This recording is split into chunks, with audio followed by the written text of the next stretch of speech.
From Channel 4 San Diego, this is One on One with Jane Mitchell. Jerry Coleman, Yankee, veteran, broadcaster. One of the greatest days of my life is this day here in Cooperstown. Takes his place at the top of his game. Sucker!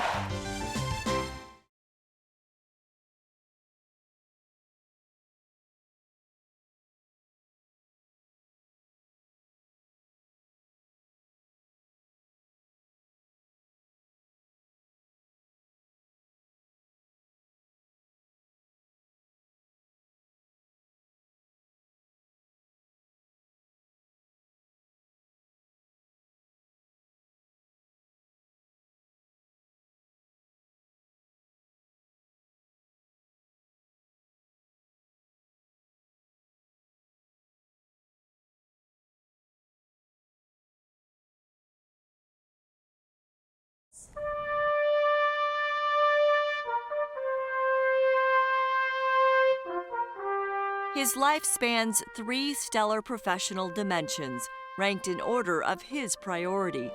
The military, with service in 2 wars, a decorated Marine pilot. You can't discount your country.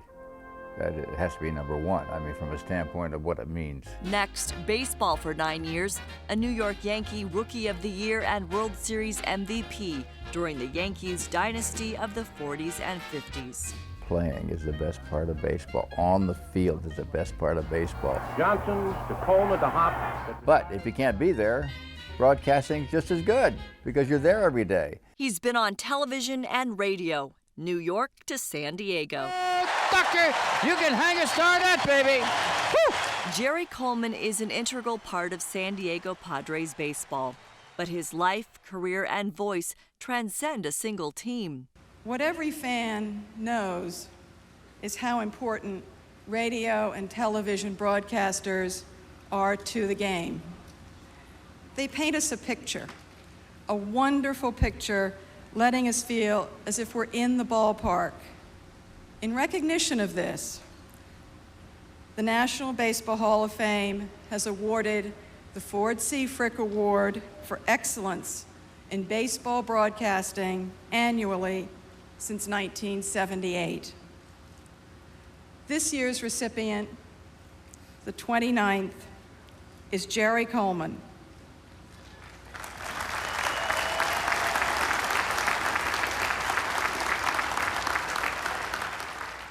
Yes, actually. I'm kind of surprised, to be honest with you. I never thought I would get here as a broadcaster or a player, to be quite frank with you, and to get here is really delicious. But getting to this glorious moment and to Cooperstown is quite the journey, figuratively and literally.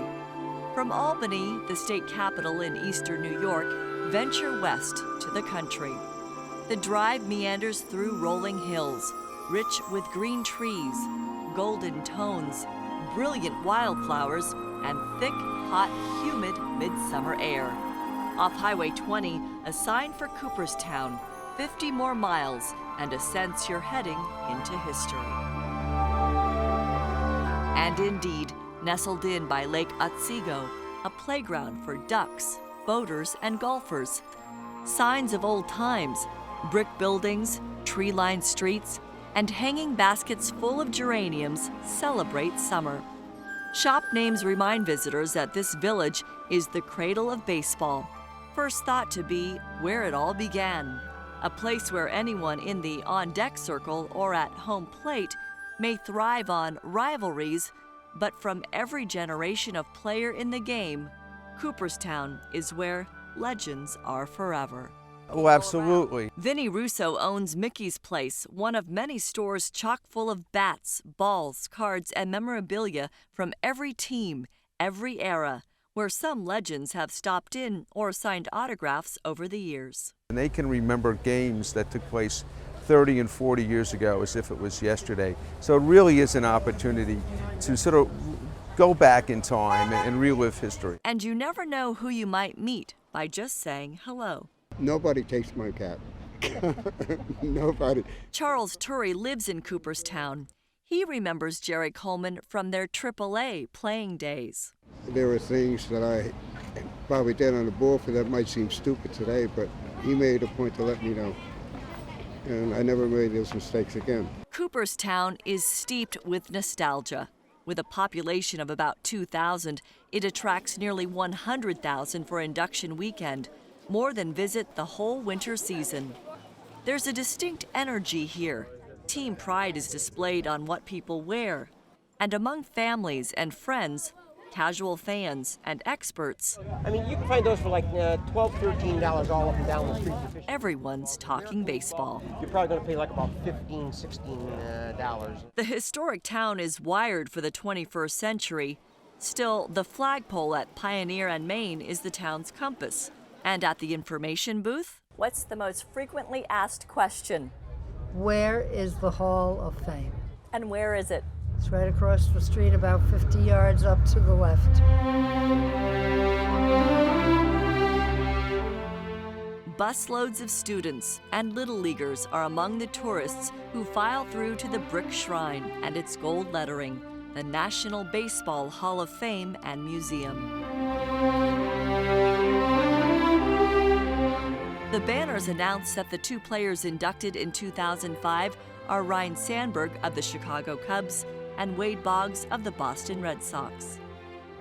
Inside, the Hall of Fame gallery, with its oak-lined walls, in all its grandeur, is truly impressive.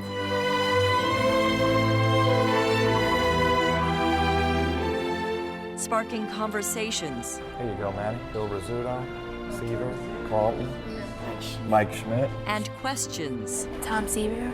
His name was George. With answers at one's fingertips, amazement at every glance. Who's that? Oh, Joe Moore, the announcer for ESPN. ESPN, very good. He's the announcer. You also played baseball.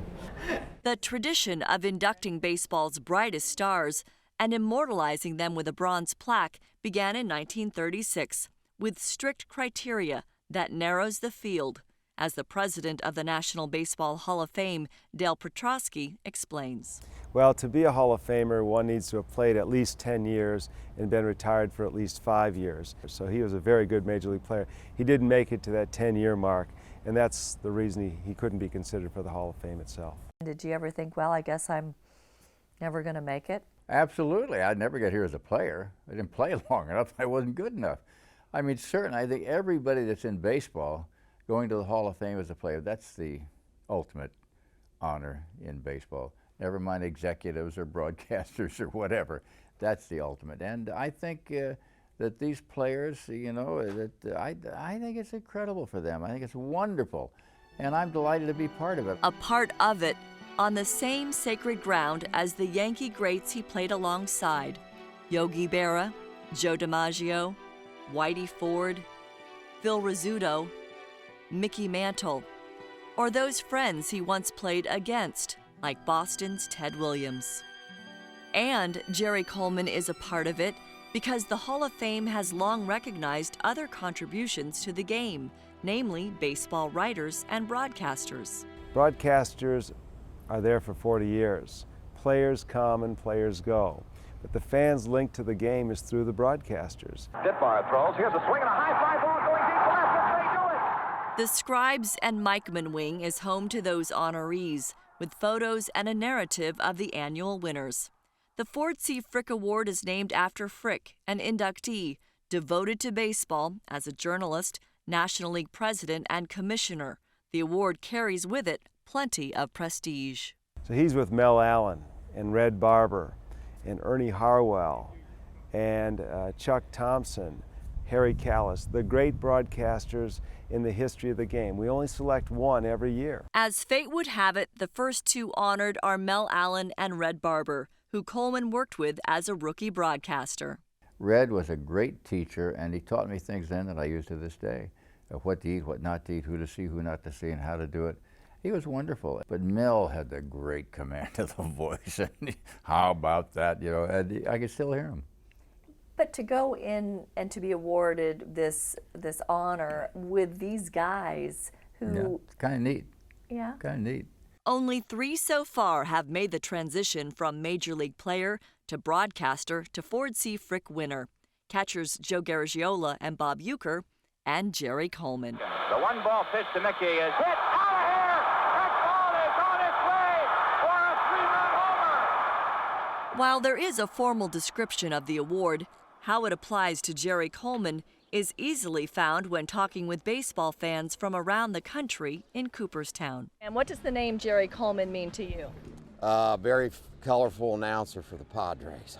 That means to me, growing up, I saw him playing second base for the New York Yankees against the Dodgers and all those World Series. Anybody that's been in baseball for that long has to have the love for the game. I remember him doing the CBS games when I was a kid and bringing the game to life, just making it more interesting. Whether you're a Yankee fan or a Padre fan, you're always going to remember, your beginning as a kid, in watching your favorite team, and those broadcasters tend to they stick out in your mind forever. You resonate with people, not just Padres fans. I don't recognize that. It's the game and the microphone, and whether I'm in San Diego or Timbuktu or Kalamazoo or doing a national game, it never said, oh boy, I'm talking to 30 million people out there. I never thought that. It's just the game again. You have to divorce yourself from that, from sounds, from the thought process. And I'm not being noble, I'm not being shy, I'm not being anything, I just don't think about it.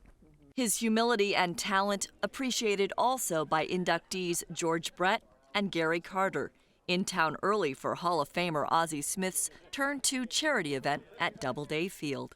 It's what make all the people that are part of this Hall of Fame very special. They all have their unique style, and Jerry certainly has his own unique style and hanging stars all over the place, and I think it's one of the things that's allowed him to get here. I've been an American leaguer my whole life, and he's been in San Diego for how many years? Yeah.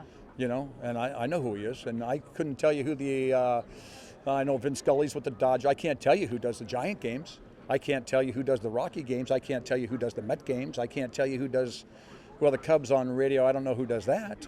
But he does the San Diego Padre games. I always enjoyed his interviews and just enjoyed his way and his personality. He was always friendly to me whenever we came into San Diego or even on the road. And, he's deserving of this award. And, I've always been a Jerry Coleman fan, and I'm just very happy for him. And he's going to enjoy this weekend. It's been a long road to reach this special recognition. Jerry Coleman's story of humble beginnings is next on One on One from Cooperstown.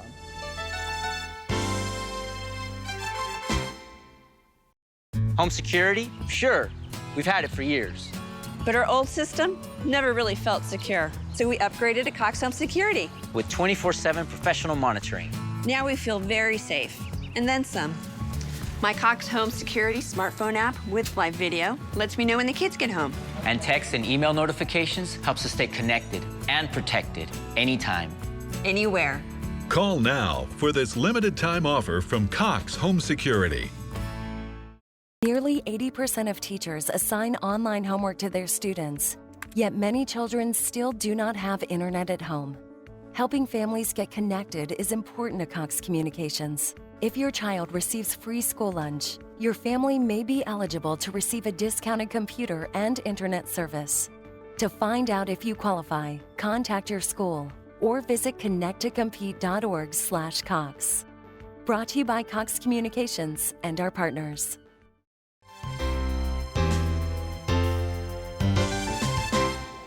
From rounding the bases to radio and now in the Broadcasters Gallery in Cooperstown, Jerry Coleman was the boy next door who grew into a man known to be a consummate gentleman and professional with a voice and a smile that's his own special style. His story begins in the city by the bay, San Francisco. He was born Gerald Francis Coleman September 14, 1924. He lived with his older sister and parents at 424 Broderick Street.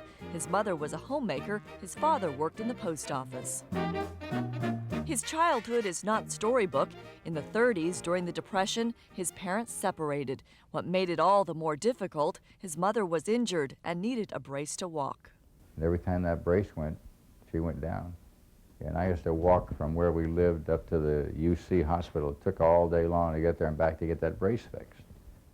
Really sad. She ended up okay, but she had some hard times. The Depression were hard years. It still pains him, but it's clear his mother's strength has had a profound influence on him. My mother really raised me. She was my guardian angel. While his relationship with his father was not strong, Coleman recalls his father playing professional ball in the same company as Ty Cobb. He was a catcher. 5'6", much shorter than I. I don't think he could hit too well. That's what kept him at the AAA level or AA in those days. Well, he gave me my first glove. Who's going to pay $10 for a catcher's glove? Couldn't afford it. With little money and no place to go, summers for Jerry Coleman were spent at Big Rec in San Francisco's Golden Gate Park. We would show up here religiously about, 10 o'clock in the morning, and the rest of the guys would come. We'd make up games, and where was that screen we used to hit off of? The screen was right here. And there was no diamond as they have it out. We This is played all on the brand grass. new. One of his friends then and now, Charlie Silvera, who ultimately became the Yankees catcher behind Yogi Berra. 10 years old? That's how old we were when we started playing. The late 30s, early 40s were a time when San Francisco's own Joe DiMaggio, the son of Italian immigrants with a sweet swing, dominated sports headlines. All we thought about were being Yankees of the future.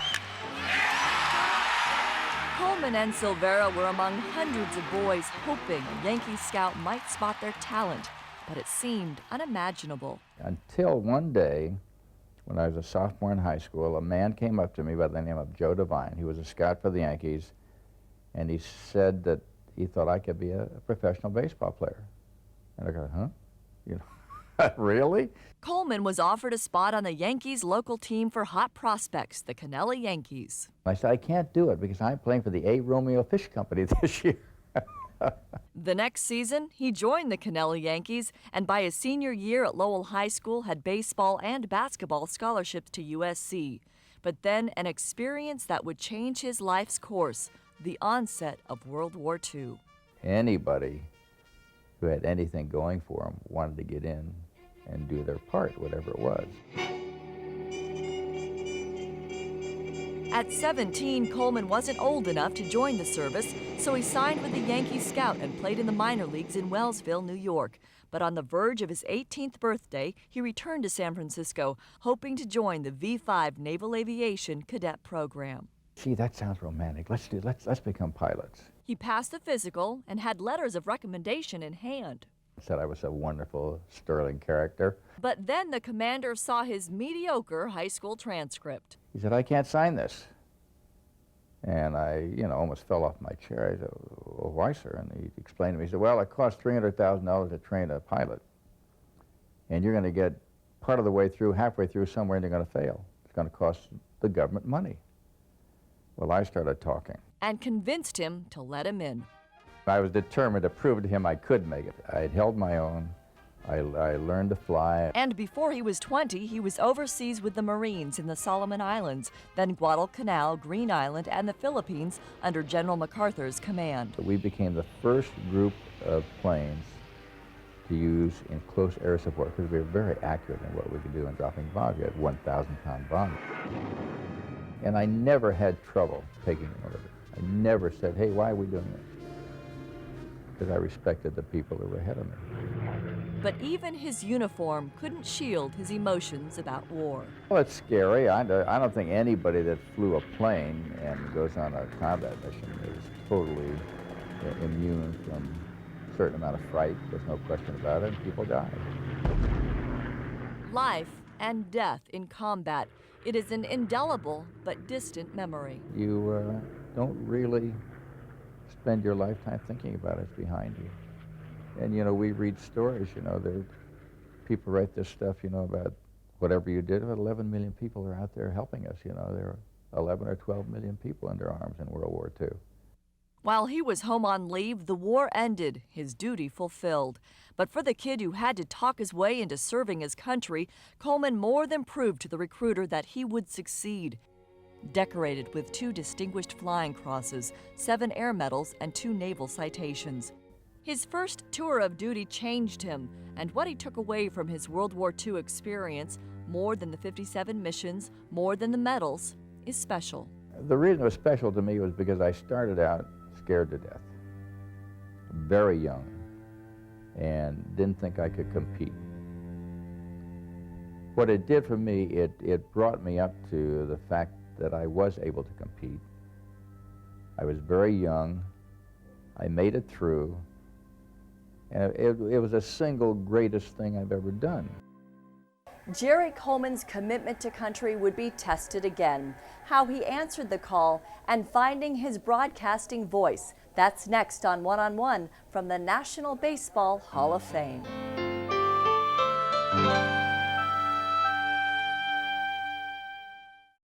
Home security? Had it for years.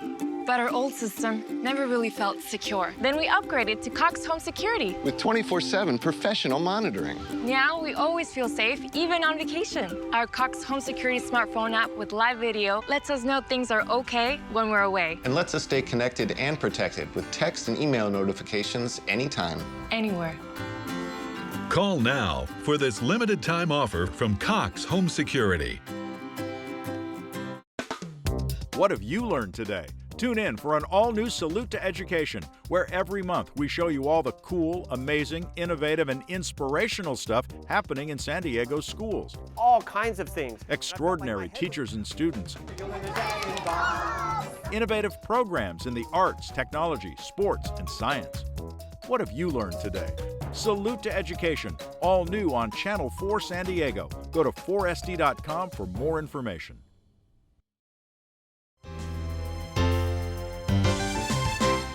With Jerry Coleman's World War II service finished, that other world he left behind was beckoning. But he hadn't picked up a baseball in 3 years, so spring training in Florida in 1946 was like starting all over again.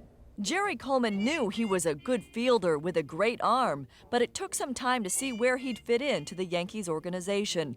At the farm team in Kansas City, he played second base for the first time. And I made some terrible blunder. And the next day I was on my way to Binghamton, where I spent the year. That was A ball. So close, but so far. The last man cut from the big club's roster at spring training 2 years in a row. Then his minor league manager told him to make the big leagues, he had to do 2 things. You gotta learn to use your bat, and you gotta quit smoking. Nobody ever said that to me. About learning to use my bat was one thing, but smoking? He quit, and he was called up to the big club that August. I sat on the bench and shook, hoping they wouldn't put me in because there was a pennant race. They never put me in. I just sat there. And he watched, batter after batter, the great Joe DiMaggio, Charlie Keller, Tommy Henrich, and realized, I'm doing this wrong. So I went home that winter and put lead in the end of a bat, swung it every day, half hour in the morning, half hour at night, and got into a choke-up situation. From that point on, I got to the big leagues and made it. He vividly remembers his first day playing in the majors in 1949, second base. First man up hit a ball right at me and bang, right through my legs. I guess I was scared to death. Next one hit a one-shot hot at me. I couldn't think about it. I mean, as a bullet, caught it like this, made a double play, and saved me.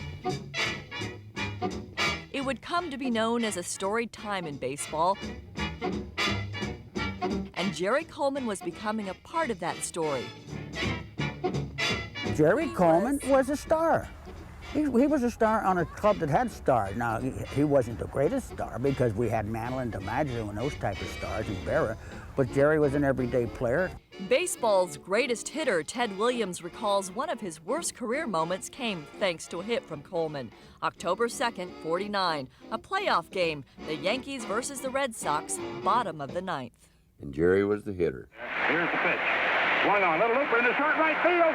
And he hit a ball that was just a little humpback line drive. To this day, he said it was the hardest, stingingest line drive he ever saw. And Coleman is out at third for 3-run score. That ball won the game for him. He has really been a great asset to baseball. Coleman earned Rookie of the Year honors that season. Then the next year, Most Valuable Player in the World Series. And Jerry Coleman thus becomes the hitting hero of the New York Yankees. It was a magic time. Baseball dominated sports. And the Yankees dominated baseball. So it was our divine right, you see, to win. And we thought that's the way it should be. It was not good for baseball, but if you're on that team, you think it's wonderful. But especially in the days when the teams had total control of a player's fate, the glory and glamour came at a price. It was a desperate struggle every day, every year. The only fun thing about it was when it was over. And if you didn't perform, you were traded. And nobody that I know of wanted to be traded from the Yankees to any place else. Because nowhere else had players like teammate and friend Joe DiMaggio. And he had an imperial presence that no one else has ever had. And I was Kid Joe. I said, you know, without us infielders, you're nothing. Coleman's amused by the fact that the only picture he knows of showing him hitting a home run May 24, 1951, the newspaper caption says the hitter was Joe DiMaggio. But those sorts of things don't really seem to bother Coleman. He loved to play and relished the intimacy of the game. There's nothing that I still remember more than playing in Ebbets Field in the World Series. And there was a woman named Hilda Chester with a cowbell. And she was about from here to you, clanging that bell at me. You guys, you bums, you never get you. And it was great. I mean, there they were right there. You reach out and touch them. Jerry Coleman, the player, is described as a dancer who played second base with grace and ease. He was acrobatic. He was quick on his feet. Very, very good second baseman. And not a bad hitter. And he was a real good cog in that whole outfit. With another Yankee World Championship barely in the record books, America was at war again, this time Korea.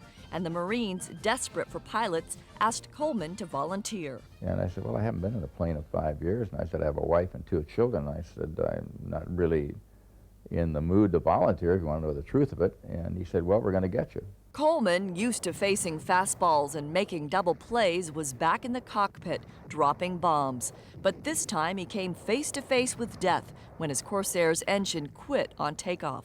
And had all these bombs, so I let them go, and one of the bombs, I think, hit my tail and flipped me up. My propeller caught that huge propeller on these F4Us, and I flipped over.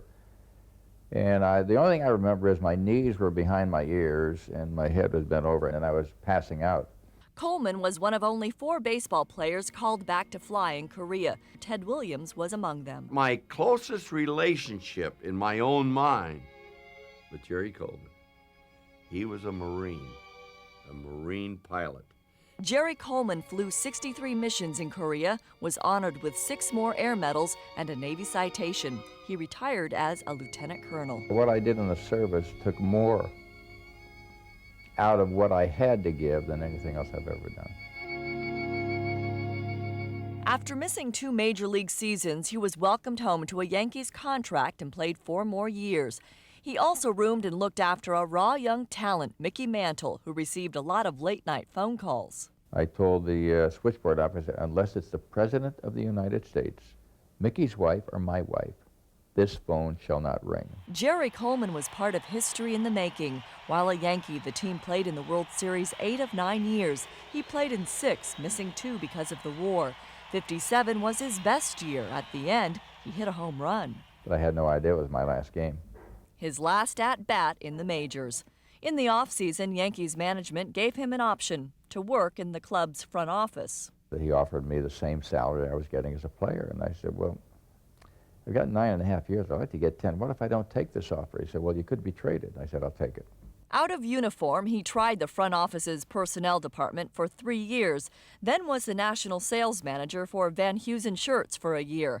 But unlike baseball, he didn't look forward to another season. So he accepted an offer by a friend at CBS television. I said, Bill, is that job still open? He said, yep. He said, come on. So Pee Wee Reese and Dizzy Dean and I made a troika for the game of the week for CBS every Saturday and Sunday. So begins Chapter 3 in Jerry Coleman's career history as the baseball pregame show host for CBS. The 3rd game I did, I'm doing Cookie Lavagetto on the field in Comiskey Park. He's managing the Senators, and they play the national anthem. I don't know what to do.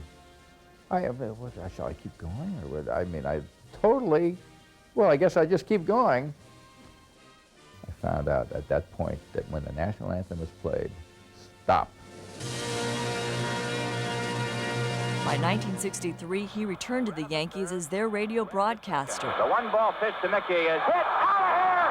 That ball is on its way. In the booth with Mel Allen and Red Barber. 2 of the great broadcasters of all time, Hall of Famers, and Red was a great teacher, and he liked me, and he taught me. Mickey Mantle, home run number 17. In the early 70s, his first wife and family wanted to be in California. So he left the Yankees broadcast booth for the Angels and did sports at KTLA. For the Padres' fourth Major League season, 1972, Buzzy Bavasi hired him to be the lead broadcaster. Way back, it's gone! 31 in a row! A two-run homer for Benito Santiago. Home doctor! Other than 1 year when he served as the Padres manager in 1980, Coleman has been known as the radio voice of the Padres. With Ted Leitner, I'm Jerry Coleman. Action coming up shortly. And for nearly a decade, the host of Channel 4 San Diego's Padres Magazine. By mid-season, the ball club can be pretty beat up. A fixture of San Diego baseball, he's been there for the great seasons, including 2 National League championship years. Going, it is gone! The Padres win it! And the Padres drape the National League flag around their shoulders for 1998. And he's been there for the tough seasons. He's done the honors of emceeing significant events in team history, including retiring numbers, retiring players. Today is the last day of one of the greatest players in the last 100 years of baseball, Tony Gwynn. Saying goodbye to the Padres' first Major League home and hello to their new ballpark. They built something here that will serve you for years and years to come. For his contributions at home, he's been gracious in accepting his induction into the Padres Hall of Fame. An 80th birthday party at a ballpark filled with friends and fans, and a painted star by the broadcast booth, a gift befitting the icon who's given so much to San Diego. Being honored at the Hall of Fame is quite the topper for Jerry Coleman's career. But before traveling to Cooperstown, the Colonel received yet another distinction for his service to country. That's next, and later on One, the pomp and circumstance of induction weekend.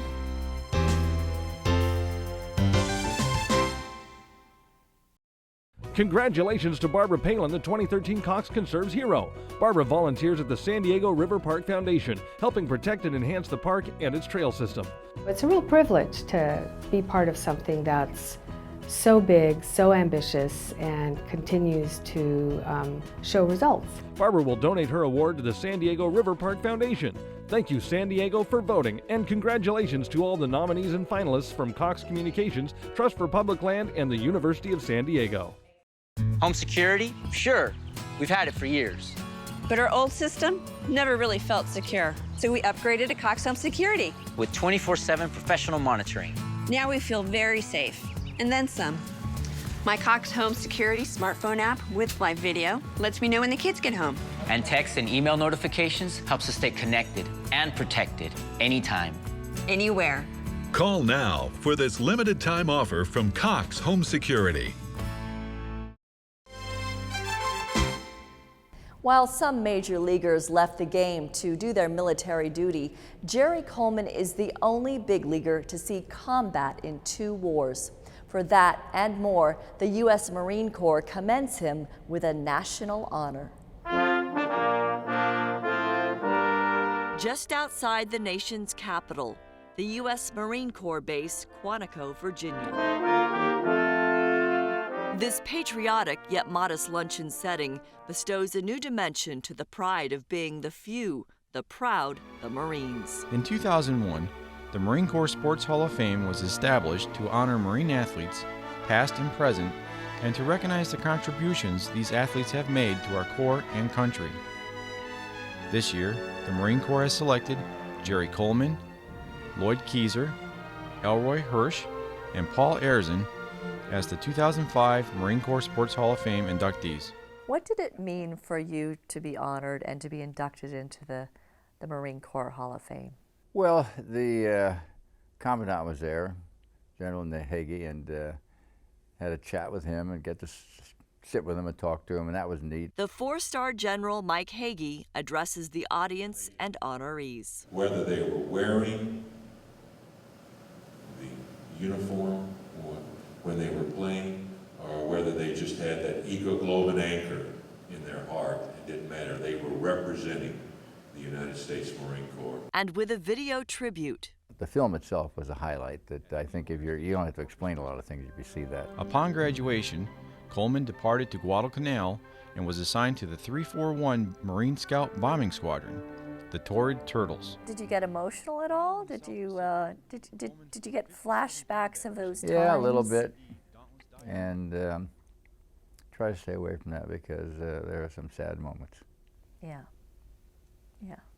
For his valor, he's a decorated pilot, and his country and fellow citizens call him a hero. Well, I don't know about hero. The only heroes I know, they're all dead, and to me, I discount that because, you know, there are 11 million people under arms in World War II, and there were 500,000 people in Korea, and I was just one of the guys, you know. And I don't say war. I think I was lucky to survive. Period. I wasn't a hero. Did what I had to do, the best I could do, and that was all. And I think people tend to, you know, the farther away you get from that, the more they glamorize it, the more heroic it becomes. And it's not heroic. It's dirty, mud, and sometimes death. You've said in the past that your being a Marine, though, was the most important thing. Absolutely. Absolutely. No question about it. Because of what it represented. It's our country. And I've always had a philosophy, my country, right or wrong, and once you're in there, go for it. Don't give up, keep going. Retired Lieutenant Colonel Jerry Coleman. Jerry Coleman's award will be displayed with others, including Ted Williams, in the new National Museum of the United States Marine Corps. Coleman's wife, Maggie, whose father was a Marine, underscores how this is so poignant and special to her husband of 25 years. For Jerry, it's family first, country second, and baseball third. And he is a patriot of the first order.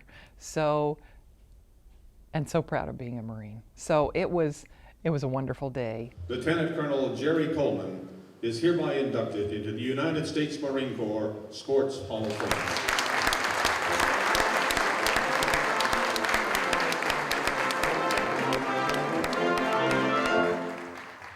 From Quantico to Cooperstown, Jerry Coleman's weekend of national accolades continues next on One on One. Home security? Had it for years. But our old system never really felt secure. Then we upgraded to Cox Home Security. With 24/7 professional monitoring. Now we always feel safe, even on vacation. Our Cox Home Security smartphone app with live video lets us know things are okay when we're away. And lets us stay connected and protected with text and email notifications anytime. Anywhere. Call now for this limited time offer from Cox Home Security. Nearly 80% of teachers assign online homework to their students, yet many children still do not have internet at home. Helping families get connected is important to Cox Communications. If your child receives free school lunch, your family may be eligible to receive a discounted computer and internet service. To find out if you qualify, contact your school or visit connecttocompete.org/Cox. Brought to you by Cox Communications and our partners. Here's the Colonel. And we're ready to go. Here comes Jim Edmonds, followed by... It is the last week in July, and Jerry Coleman is on the job with Ted Leitner. Jerry and I will miss that Thursday game because he has this Hall of Fame thing. Yeah, like it's no big deal. And you're going to hold my hand through all of this? I will. Absolutely. I'm going to need help. Big deal. One of Coleman's trademark calls has roots in his junior high spelling class. A gold star meant perfection, something he never got, so he's selective when giving one away. Woody fires. Hard shot up the middle. Oh, what a stop by Loretta. Up in the over the front. Oh, Doctor, you can hang a star nut, baby. Woo! Meanwhile, Cooperstown is ready for the weekend. New Yorker Ken Stevens is hoping to have Jerry sign some long-saved memorabilia. One is a 1978 Family Fun Center postcard, and the other is an old advertisement that he had doing some kind of ad here. Jerry Coleman is still at the Marine Corps induction as 38 Hall of Famers and guests are on hand at a Friday afternoon ceremony, the rededication of the National Baseball Hall of Fame and Museum after a major expansion project. With With the hall also building an endowment, million-dollar donors are recognized with a plaque. One says, San Diego Padres in honor of Jerry Coleman.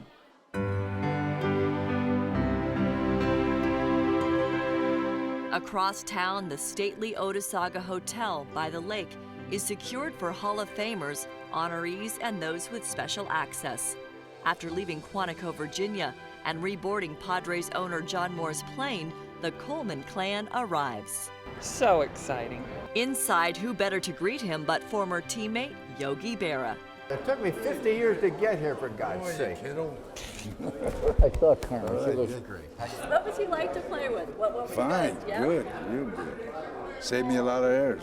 Then Jerry and his family zip away to a private party at the home of Hall of Fame chairman Jane Forbes Clark for honorees, Hall of Famers, and guests, including childhood friend Bobby Brown. The two started in the Yankees farm system together. The four of us got together and had some pictures taken, which I'm going to get copies of. That'll be fun because I'd like to see the pictures in 1949 and 50, and then these in 2005 or 6. It was great.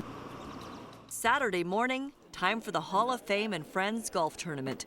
Jerry's not on the links, but there's no shortage of thoughts about him. Oriole Brooks Robinson once idolized him. When I was still in high school, Jerry was playing with the Yankees, I guess, and but I was a real student of the game. I knew all the players, and I knew all the Cardinal players, the Brooklyn players, the Yankee players, and of course Jerry was part of that. Detroit's Al Kaline played against him in 1953. I mean, he was one of the strengths of the Yankees in those days. That Rizzuto, Coleman. Double play combination. So, you know, he was an outstanding ball player, and very happy to see him go in the Hall. And then there's teammate Whitey Ford. Jerry really, helped me and told me how to behave in the big leagues, and he's always been a gentleman. Between the World War II and the Korean War, I think Jerry probably missed about 5 seasons. Do you remember, though, talking about it and his making that choice and what that was like? Or Jerry was so quiet about it. He never said anything. And all of a sudden, one day Jerry's gone, and we say, "Where did he go?" And they said he's back in the service. And Jerry never talked much about it. When talking became his next profession, Coleman affected more guys like Braves pitcher Phil Niekro. I used to get knocked out early in the Padres games. I'd go down and listen to him on the radio. So probably don't get to see him as much. But looking forward to seeing him up here, and I know it's well deserved and it's well overdue too. Reds catcher Johnny Bench was a broadcast partner. He loves being a part of the game, and it shows. He gets so excited sometimes that emotionally he malaprops, but don't we all? And I think that's what's so lovable about Jerry Coleman, is that he is what we as baseball players appreciate, because it's not the, he doesn't have the announcer's voice, or, he's got the guy that every day inflects into his thoughts what happens on the field. And that's as simple as it gets. Dodgers pitcher and Braves broadcaster Don Sutton. When you listen to Jerry Coleman, you're listening to a guy you know is genuinely in love with the game and genuinely in love with the responsibility that goes with bringing that game to people who can't be there. As for new inductee Ryne Sandberg. We go back to the year, the 84 year Cubs Padres. I know he was around for that, and although I don't want to think about it. It is gone! The Padres win it! His style, he was very comfortable for me, being a former player, just talking the game and just having an appreciation for the players. Oakland A's closer Dennis Eckersley. I respect, what he's done in his life, along with his, long career. Great personality, and always it comes across. He's just a very friendly, warm guy, It's nice to see in this game. And of course, two former Padres, Raleigh Fingers and Dave Winfield, who played for him and listened to him. I don't think I ever heard him rip one guy, but I bet in the 4 years I played in San Diego, I think I heard "Oh Doctor" about 7,000 times. So more than a niche for himself, he's carved his own piece of history, and he deserves, credit for it. All the things that he loves now says, we love you, and we appreciate Jerry Coleman, and now he's in the Hall of Fame. wow, that's just a great thing for all of us. By mid-morning, Jerry Coleman is signing autographs in town, with his share of proceeds going to charity. Good morning, Mr. Coleman. How are you? He's alongside friend Andy Strasburg and one-time broadcast partner Ralph Kiner. Pretty good, huh? Fans are cordial, seeking signatures and sharing stories. Yeah, my grandfather's with the Newark Bears, Frank Smith. You're kidding. And I also had a 1951 Yankees team photo signed. Stopping by, the author of Pride of October, Bill Madden. Jerry was the first interview I did for the book. And when I got done with that interview, I remember going home and telling my wife, I said, if they're all as good as this guy was, this is going to be some book. I had him sign 2 bats and a book, Pride of October. And he played for the Yankees back in the 50s when they used to beat my Brooklyn Dodgers all the time. So I really hate them, but I still get their autograph. Huh? Jerry's linked to the Yankees of the past and everybody today. He really transcends baseball for all generations. Congratulations again, Jerry. Thank you so much. True to form, Jerry Coleman walks back to the hotel. Compliment, though, to know that they want to be a part of that and At to this meet you? stage, yes, very complimentary, because I've been I left the Yankees almost 50 years ago. Yeah. And started with them 57 years ago. It's been a long time, and the fact that there are still people who are interested fascinates me. So are you getting ready for, you have a big night ahead of you now? You never get ready. You know what I mean? It's always a challenge about how you cut it. You gotta wear a shirt and tie tonight and a jacket. He manages and is propped for a private reception on the grand lawn of the Otis Saga. I saw Mike and everybody over there. Where? Yeah. Where he says hello to old friends in his new Hall of Fame family. July of '45 to pick up carriers to hit Japan in November, and the war ended. Then, after a formal dinner, a trolley ride to the Hall of Fame for a dessert reception, where baseball meets Hollywood. Fans line the streets, cheering. As Hall of Famer after Hall of Famer and honorees arrive to a red carpet. Jerry, what sticks out to you most of this weekend when you're getting off the bus with these guys and you're going in there and you belong in there? Well, this is the epitome for anybody in baseball. The Hall of Fame is the golden shrine. I'm so delighted to be here. I'm excited to be here. And I'm so happy my family is with me. That makes it even more important. Congratulations, Jerry Coleman, everybody. A night to remember before a day he'll never forget.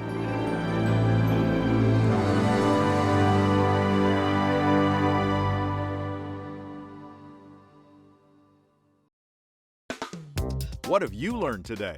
Tune in for an all-new Salute to Education, where every month we show you all the cool, amazing, innovative, and inspirational stuff happening in San Diego schools. All kinds of things. Extraordinary teachers and students. Innovative programs in the arts, technology, sports, and science. What have you learned today? Salute to Education, all new on Channel 4 San Diego. Go to 4sd.com for more information. Home security? Sure. We've had it for years. But our old system never really felt secure. So we upgraded to Cox Home Security. With 24/7 professional monitoring. Now we feel very safe, and then some. My Cox Home Security smartphone app with live video lets me know when the kids get home. And text and email notifications helps us stay connected and protected anytime. Anywhere. Call now for this limited time offer from Cox Home Security.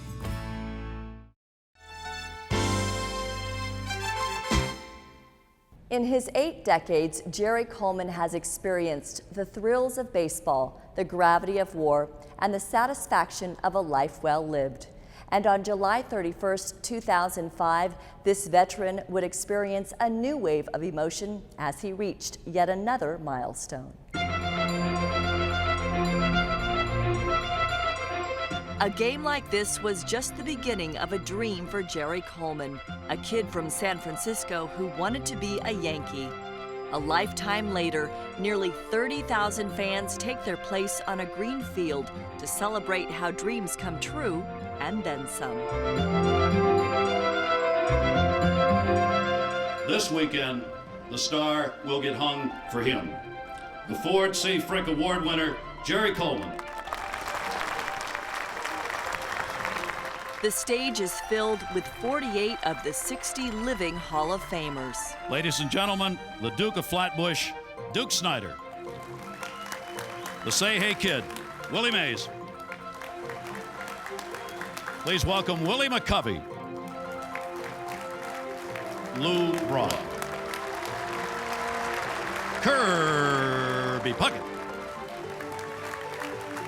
Peter Gammons honored for writing. The two inductees, along with a national ESPN audience, are part of the day when Jerry Coleman takes his place in history. Ladies and gentlemen, Jerry Coleman. Good afternoon. I am delighted to be here. There's no question about that. One of the greatest days of my life is this day here in Cooperstown. I would like to introduce to you my family, my wife, Maggie. Always feels like somebody's more deserving, somebody's worked harder, somebody's done something more important. So it's just nice to be with him, and he is allowing himself to enjoy it. My daughter, Chelsea.